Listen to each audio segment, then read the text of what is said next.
এ নাও, তোমার জন্য আম কেটে এনেছি। বাবা, এত আম! খেতে পারবে? হ্যাঁ, এত আম কি আর আমি খেতে পারবো? তুই এত আম কেন এনেছিস? তুমি খেতে ভালোবাসো ওই জন্য। না মানা, তুমি এত আম দিও না আমায়, তারপর শরীর খারাপ করে তোর বাবা কি বলবে? মা কি খাবে আমগুলো?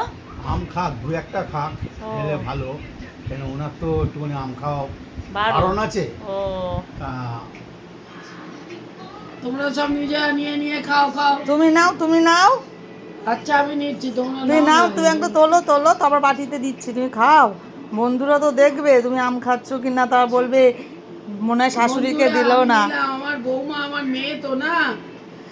বাবা, ও প্রচুর যত্ন করে, না খেলে আবার বকে টোকে খাওয়াবে। মিথ্যে কথা আর কেন খাই, বলছো মা? কি করবো আর খাই। সত্যি? সত্যি। ও, ঠিক আছে, খাও। হ্যাঁ। আমাকে বাটিতে দিচ্ছি, ঠিক আছে? আচ্ছা, আর আচ্ছা। আমটা মিষ্টি আছে কি দেখো তো, খেয়ে। মিষ্টি? হুম